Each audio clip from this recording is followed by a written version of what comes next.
আমার সামনে উপস্থিত হযরত মাওলানা আব্দুল মাহবুব সাহেব এবং হেড মুদাররিস গরিবুল্লাহ মাদ্রাসা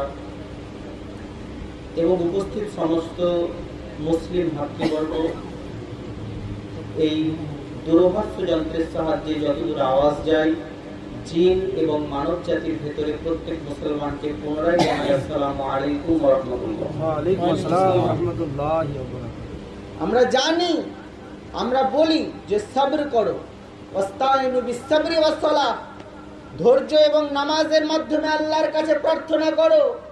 কিন্তু আল্লাহ বলেন নাই আমি নামাজের সঙ্গে আছি, যদিও আল্লাহ নামাজের সঙ্গে আছে সেটা অন্য সেন্সে, কিন্তু এই ক্ষেত্রে আল্লাহ বলছেন ওয়াস্তাইনু বিসসবরি ওয়াসসালাহ ইন্নাল্লাহা মাআস সাবিরিন, আমি আল্লাহ ধৈর্য ধারণ করনেওয়ালার সঙ্গে আছি। কারণ আল্লাহ জানেন ধৈর্য ধরা বিরাট বড় কঠিন কাজ, ধৈর্য ধরা বিরাট বড় কঠিন কাজ। এই জন্য ধৈর্য ধারণ করুন আল্লাহর কাছে এবং আত্মসমর্পণ করুন পুরোপুরি। আমি ধৈর্যের কথা এই জন্য বলছি, এটা হচ্ছে মাহে মুহররম, এটা ধৈর্যের মাস। এই মাসে ধৈর্যের শিক্ষা দিয়ে গেছেন সাইয়্যিদুশ শুহাদা শহীদে কারবালা ইমামে হুসাইন রাদিয়াল্লাহু তাআলা। ইমাম হুসাইন আলাইহিস সালাম ধৈর্যের শিক্ষা দিয়ে গেছেন। আচ্ছা বলেন, যদি আমি কাউকে টিউশন পড়াই, সে যদি ক্লাস 6 এর ছাত্র হয়, সে যদি ইংলিশ গ্রামারের কোনো একটা গ্রামাটিক্যাল এরর ধরে নিতে পারে, তো আমি যে পড়াচ্ছি আমি ধরতে পারবো না? আমি যাকে শেখাচ্ছি সে যদি কোনো একটা ওয়েবসাইট ভিজিট করে কোনো একটা বই ডাউনলোড করতে পারে, পিডিএফ বুক, তাহলে আমি যে শেখাচ্ছি আমি পারবো না? পারবো না? কারবালার প্রান্তরে লোক বলে ইমামে হুসাইন খুরাকে পানি পানি করে চলে গেছেন, পানি পানি করে চলে গেছেন। এ মুসলমান, তোমার জানাতে কমজোরি আছে। যদি খাজায়ে খাজগা আজমিরের ধরতিতে ডাক দেন আর না, তো পুরানা সাগরের পানি একটা বদনায় হাজির হয়ে যায়। এ মুসলমান, গৌসে পাক বাগদাদের সরজমিনে লাঠি গুঁজে দিয়ে বলে দেন খবরদার এই লাঠি ক্রস করবি না, তো বন্যা আটকে যায়। খাজা বাবা যদি ডাক দেয় পানিকে, তো পানি চলে আসে। তো ইমামে হুসেন পারতেন না? অবশ্যই পারতেন, কিন্তু পানির পরীক্ষা ছিল না, পরীক্ষা ধৈর্যের ছিল। শাহাদাতের পরীক্ষা ছিল যে আপনি শাহাদাতের সময় কতটা অটল থাকতে পারেন আল্লাহর উপরে। নবী পাকের কোল মুবারক মদিনার মসজিদে নববী, এক কোলে নবী পাকের একজন শাহজাদা হযরতে ইব্রাহিম, আর এক কোলে নবী পাকের নওয়াসা ইমামে হুসাইন। কখনো রাসূলে কায়নাত ইমামে হুসাইনকে চুমু খাচ্ছেন, কখনো হযরত ইব্রাহিমকে চুমু খাচ্ছেন, কখনো নিজের লাগতে জিগারের মাথায় হাত দেন, কখনো ইমামে হুসাইনের মাথায় হাত দেন। দুই শাহজাদাকে আদর করছেন। এই টাইমে হযরত জিবরাইল এসে বলতে আছেন, ইয়া রাসূলুল্লাহ, আল্লাহ পাক এটা বলার জন্য পাঠিয়েছেন কি হুজুর এই দুই শাহজাদার মধ্যে যে কোনো একজনই আপনার সঙ্গে থাকবে, আর একজনকে আল্লাহ ডেকে নেবেন। কিন্তু আল্লাহ আপনাকে ডিসাইড করার অধিকার দিয়েছে কি আপনি কাকে রাখবেন, নিজের বেটাকে রাখবেন না নিজের নাতিকে রাখবেন। এ মুসলমান, আল্লাহ আপনাকে এই ক্ষমতা দিয়েছে, আপনি ভেবে নিন কাকে রাখবেন। এবার বলেন, যার 3টা বেটি 4টা বেটির পরে একটা বেটা হয় কেমন আদরের হয়? 3-4টা বেটির পরে যদি বেটা হয় তো কেমন আদরের হয়? আর আরবের কালচার ছিল যার বেটা হতো না তাকে বলতো আবতার, মানে লেজ কাটা, নির্বংশ। কি বলতো? আবতার, লেজ কাটা, নির্বংশ। তো ওই শাহজাদা পাক এক কোলে, বহু কয়েকটা বেটির পরে, আর ইমামে হুসেন এক কোলে। আল্লাহর নবী হযরত ইব্রাহিমের দিকে তাকালেন, ইমামে হুসেনের দিকে তাকাচ্ছেন। ডিসিশন নেওয়া বড়ই মুশকিল, কারণ একদিকে বেটা আছে, লাখতে জিগার আছে, আর একদিকে ফাতিমার শাহজাদা আছে। বারবার তাকান। হযরতে জিবরাইল আলাইহিস সালাম হাত জোর করে দাঁড়িয়ে থাকেন, ইয়া রাসূলুল্লাহ ডিসিশন তো দেওয়া লাগবে। আল্লাহর নবী বলেন, যদি ইব্রাহিম চলে যায় তো মুস্তাফা কাঁদবে, কিন্তু যদি হুসেন চলে যায় আমার ফাতেমা কাঁদবে। এই জন্য রাসূলের কায়নাত ইমামে হুসেনের মাথায় হাত রেখে দিলেন। হযরতে জিবরাইল বুঝে গেলেন কি এনাকে রাখতে হবে আর এনাকে নিয়ে যেতে হবে, এনাকে নিয়ে যেতে হবে। যখন ইমামে হুসেন বড় হতে লাগলেন তো সবাই বলতে লাগলো, হুসেন তুমি ওই লাল যার জন্য নবী নিজের বেটা কুরবান করেছেন। হুসেন তুমি ওই ছেলে। হযরতে আবু বকর সিদ্দিক বলেন, হুসেন তুমি ওই ছেলে যার জন্য নবী তোমার মামাকে তোমার উপর কুরবান করেছেন।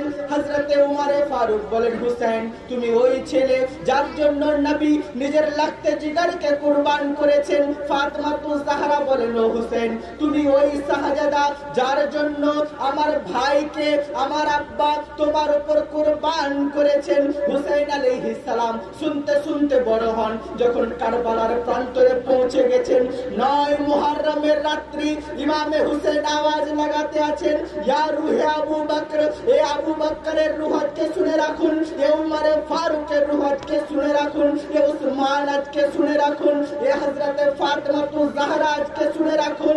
নবী পাক হুসাইনের খাতিরে এক বেটা কুরবান করেছিলেন। আজকে হুসেন নবী মুস্তাফার দ্বীনের খাতিরে তার সমস্ত বেটাকে কারবালায় কুরবান করতে এসেছে। দ্বীনের খাতিরে কারবালায় সব বেটাকে কুরবান করতে এসেছেন। এই মুসলমান ও হুসেন যিনি রাসূলুল্লাহর ঘাড়ে থাকতেন, ও হুসেন রাসূল পাকের ঘাড়ে আছেন, চুল মুবারক টানছেন, সাহাবীদের জান বেরিয়ে যাচ্ছে। কেন? কারণ সাহাবীরা ওই লেভেলে ভালোবাসেন। হযরতে সাদ রাদিয়াল্লাহু তাআলা আনহু নবী পাকের উপর তীর ছোড়া হচ্ছে, তো ওনার হাত থেকে ঢাল পড়ে গেছে, উনি দাঁড়িয়ে যাচ্ছেন, তীরগুলো ওনার বুকে পিঠে বিভিন্ন শরীরে এসে লাগছে। আর আল্লাহর নবী বলছেন, ফিদাকে আবি ওয়া উম্মি ইয়া সাদ, এ সাদ তোমার উপর আমার মা বাপ কুরবান, এ সাদ তোমার উপর আমার মা বাপ কুরবান। বারবার ওভাবে তীরের ছালেনি হয়ে গিয়েছেন। আল্লাহর নবী বলছেন, ও সাদ জীবনের লাস্ট ইচ্ছাটা তো বলে যাও। হযরতে সাদ বলেন, ইয়া রাসূলুল্লাহ আমার দম যখন বাহির হবে যেন আপনার কদম মুবারকে বাহির হয়। এই লেভেলে সাহাবীরা মুহাব্বত করেন।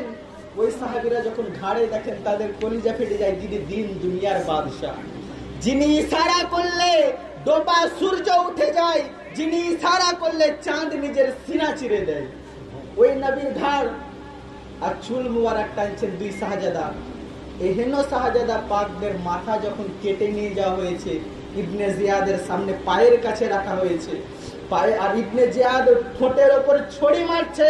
হযরতে যায়েদ ইবনে আরকাম রাদিয়াল্লাহু তাআলা আনহু তখন ওনার বয়স 80 বছর, তিনি আর সহ্য করতে পারলেন না, বললেন, এই ইবনে জিয়াদ তোর উপরে তোর মা কাঁদুক, তোর কত বড় হিম্মত হয়েছে, তুই জানিস কোন মাথা তোর পায়ের কাছে রেখেছিস?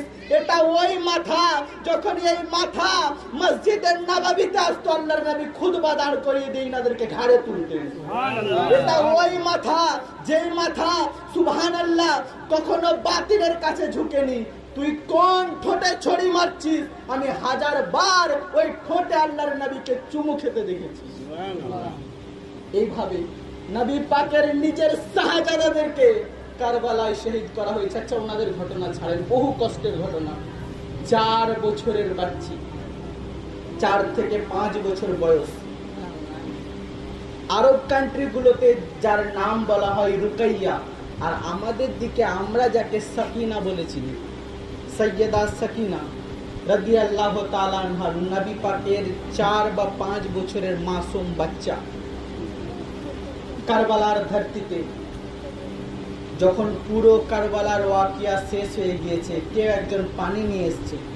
সেটা সম্ভবত রেওয়ায়েতকারীরা লিখছেন হযরতে হুর এর আহলিয়া, ওনার ওয়াইফ পানি নিয়ে এসছে। সৈয়দা জাইনাব ইমামে হুসেনের বোনের হাতে দিয়েছে।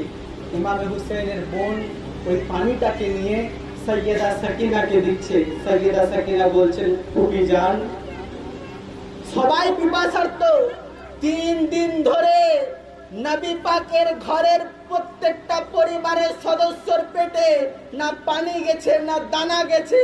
তো ফুপুজান, সবাই যখন পিপাসার্ত, আমাকে পানি কেন দিচ্ছেন? তো সৈয়দা সাকিনা বলছেন, বেটি, আমাদের ঘরের রেওয়াজ কি বাড়ির সবচেয়ে যেটা ছোট তাকে আগে দেওয়া হয়। যে কোনো জিনিস বাড়ির ছোটকে দেওয়া হয়। তো মা, তুমি আগে পানি পান করে নাও। সৈয়দা সাকিনা ওই পানির মস্ক ধরে কারবালার প্রান্তরে দৌড়াতে শুরু করেছেন। হযরতে জাইনাব বলেন, ও সাকিনা, তুমি ওই ময়দানে কেন যাও? ওইদিকে তো তীর পড়ে আছে, লাশ আর রক্ত পড়ে আছে। সৈয়দা সাকিনা বলতে আছেন, ফুপু জান, আমি এই জন্য কারবালার এই ময়দানে যাচ্ছি যে আমি শুধু ছোট নাই, আমার চাইতেও ছোট আমার 6 মাসের ভাই কারবালায় রয়েছে। আমার 6 মাসের ভাই হযরতে আলী আসগরের জানাজাও কারবালায় রয়েছে। তো আমি পানি পরে পান করব, আগে আমার ভাইকে পানি পান করিয়েছি। চিন্তা করেন, যাদের উপরে দরুদ না পড়লে আপনার নামাজ হয় না, তাদেরকে মেরেছে মুসলমানরাই। নবী পাকের ঘরের সন্তানদেরকে শহীদ করার টাইমে বলছে, হুসাইনের গলা তাড়াতাড়ি কাট, আসরের নামাজ পড়তে হবে। এই মুসলমান, চিন্তা করুন সুহাদায়ে কারবালাদের কষ্ট। সৈয়দা সাকিনাকে যখন বন্দি বানিয়ে নিয়ে যাওয়া হচ্ছে, ওই টাইমে রেওয়াজ ছিল যারা বন্দি হতো, মিসকিন, ইয়তীম, আসির, এদেরকে খাদ্য দান করা বিরাট বড় সওয়াবের কাজ। তো আসির মানে বন্দি, যখন ইনাদেরকে নিয়ে যাওয়া হচ্ছে, তো একজন দেখছে ছাদ থেকে একটা ছোট বাচ্চা আছে। তো বাড়ির মধ্যে যে রুটি ফুটি ছিল, রুটিগুলো নিয়ে এসে বলছে, এটা তোমাদের জন্য সাদাকা, এটা গ্রহণ করো। সৈয়দা সাকিনার হাতে দিয়েছে। বাচ্চি হলে কি হবে, বেটি তো নবী পাকের, বেটি নবী পাকের ঘরের। রুটি ছুঁড়ে দিয়ে বলতে আছে, তুমি জানো না আমরা আলে মুহাম্মাদের উপর সাদাকা হারাম আছে, নবী পাকের বংশের লোকদের জন্য সাদাকা হারাম আছে, আমি সাদাকা খেতে পারি না। তখন বাড়ি থেকে কিছু খেজুর নিয়ে এসে বলতে আছে, বেটি ও মা জান, এই যে খেজুর দেখছো, এটা হচ্ছে আমার তরফ থেকে গিফট, উপহার, এই গিফটটাকে গ্রহণ করুন। তো সৈয়দা সাকিনা বলছে, তোমার গিফট পরে নিব, আগে তুমি বলো দোয়া কি চাও, তুমি বলো কি দোয়া চাও। তো ওই মহিলা বলছে, আমি এটাই দোয়া চাই, আল্লাহ যেমন তোমাদের দশা করেছে, এই দশা যেন আল্লাহ আমার পরিবারের না করে। বলে, তুমি সেকেন্ড দোয়া করো। বলছে, সেকেন্ড দোয়া হলো এইটা, এই যেমন মহিলাদের আজকে হাতগুলোকে পিছনে রেখে যেভাবে বেঁধে রাখা হয়েছে, আর তারা চুল দিয়ে নিজের চেহারাকে ঢেকে রেখেছে, এরকম অবস্থা যেন আমার ঘরের বেটিদের না হয়। বলে, তোমার তৃতীয় দোয়া বলো। সেই মহিলা বলতে আছে, আমার তৃতীয় দোয়া হলো, তোমার যে মতো যেমন ছোট বাচ্চা অবস্থায় আমার ঘরের কেউ ইয়তীম না হয়। সৈয়দা সাকিনা বলতে আছেন, হায় রে কপাল, আমি আমার আব্বার কাছ থেকে শুনেছিলাম যে সালেহ আলাইহিস সালামের একটা উটনিকে কুরবান করা হয়েছিল, মানে মেরে দিয়েছিল ওনার উম্মতিরা। তো সালেহ আলাইহিস সালামের উটনির পেট থেকে যে বাচ্চা বেরিয়েছিল, ওই বাচ্চা, মানে উটনি মারা গেছে, বাচ্চা বেঁচে গেছে, ওই বাচ্চা পাহাড়ের উপর তাকিয়েছিল, পাহাড়ের উপরে গিয়ে আসমানের দিকে মুখ করে কওমে সালেহের জন্য বদদুয়া করেছিল। আল্লাহ সালেহ আলাইহিস সালামের কওমকে বরবাদ করে দিয়েছিলেন। সৈয়দা সাকিনা মা জাইনাবকে বলছেন, এ ফুপি জান, আপনি বলুন, যদি উটনির বাচ্চার দুয়ার জন্য কওমে সালেহ বরবাদ হয়ে যায়, আমি বদদুয়া করি, আপনি আমিন বলেন। আমি এদেরকে ধ্বংস হয়ে যাওয়ার জন্য বদদুয়া করি, আপনি আমিন বলেন। হযরতে জাইনাব বলছেন, বেটি বদদুয়া পরে করবো, আগে তোমার বাপের মাথার দিকে তাকিয়ে দেখো। বল্লমের উপর মাথা, ইমামে হুসেনের গাথা রয়েছে, আর ওই মাথা থেকে ঠোঁট মুবারক নড়ছে, আর আওয়াজ আসছে, ও আমার বেটি শুনে রাখো, আলে মুহাম্মদ বদদুয়া করার জন্য আসেনি, দোয়া করার জন্য এসেছে। আমি রাহমাতুল্লিল আলামিনের ঘরের নওয়াসা, আমি বদদুয়া করার জন্য আসিনি, আমি দোয়া করার জন্য এসেছি। এটা হচ্ছে আলে মুহাম্মাদের শিক্ষা, এটা আলে মুহাম্মাদের শিক্ষা। এবার চিন্তা করুন আমরা কোন জায়গায়। কারবালায় ইমাম হোসেন পানি উঠিয়েছেন, যখন পানি পান করতে যাবেন, তো তখন হযরতে আলী আসগরের পিয়াস মনে পড়ছে যে উনি হযরতে আলী আসগরকে তুললেন আর বললেন, এটা আমার মাসুম বাচ্চা, এটা 6 মাসের বাচ্চা, দোলনা থেকে একে তুলে নিয়ে এসেছি। তোমাদের মধ্যে কি কেউ মুসলমান নাই? কেউ কি আমার নানার নামে কালমা পড়নি? কেউ কি আমার বাবার হাতে বাইয়াত গ্রহণ করনি? কেউ কি জানো না নবী বলেছেন আল হাসান ওয়াল হুসাইন সাইয়্যিদা সাবাবি আহলিল জান্নাহ? তোমরা কি জানো না নবী বলেছেন মান আহাব্বানি ওয়া হাব্বা হাজাইন ওয়া আবাহুমা ওয়া উম্মাহুমা কানা মায়ি ফি দারাজাতি ইয়াউমাল কিয়ামা? তোমরা কি জানো না আমাদের শানে আল্লাহ কোরআনে বলেছেন কুল্লা সালুকুম আলাইহি আজরান ইল্লাল মুআদ্দাদা ফিল কুরবা? তোমরা কি জানো না আমাদের জন্য আল্লাহ পাক বলেছেন ইন্নামা ইরিদুল্লাহু লিয়ুজওয়ানকুম রিতাহলাল বাইতা তাহিরাকুম তাসফীরা? আমরা ও আহলে বাইত, তোমরা কি জানো না? আচ্ছা, আমাদের সঙ্গে দুশমনি, এই বাচ্চাকে পানি পান করিয়ে দাও। হযরতে আলী আসগরের এত মোটা তীর ওনার গলাতে ছুঁড়ে দেওয়া হয়েছিল কি গলা 2 ভাগ হয়ে গিয়েছিল। পানি তুলেছেন ইমামে হোসেন, কিন্তু পানি আর পান করতে পারলেন না। সকলের কথা খেয়াল করবে। সাইদ ইসলাম বলেন, দিনের লাগিয়া গো হোসেন প্রাণ দিয়েছে কুরবানি, শহীদানের কথা গো ভেবে খায় না প্যাসের পানি গো তারা, খায় না প্যাসের পানি। যখন কারবালায় যাচ্ছেন ইমামে হোসেন, মা সাকিনা বলছেন, আব্বা যান ওই ময়দানে যেন না, যতজন গেছে আর কেউ জীবিত ফেরত আসে না, যেন না। আমার চাচাও গেছে, জীবিত ফেরত আসতে পারেনি, সবার বিশাল হয়ে গেছে, সবাই শাহাদাতের জাম পান করে নিয়েছে। আমার চাচা কোথায়? ও আব্বা জান, আমার চাচা হযরতে আব্বাস কোথায়?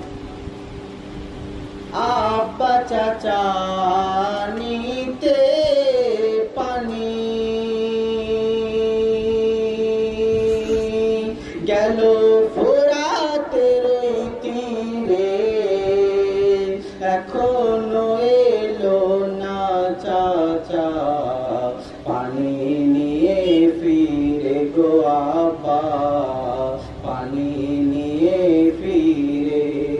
দিনের লাগিয়া গো হোসেন প্রাণ দিয়েছে কুরবানি, শহীদানের কথা গো ভেবে খায় না প্যাসের পানি গো তারা, খায় না প্যাসের পানি।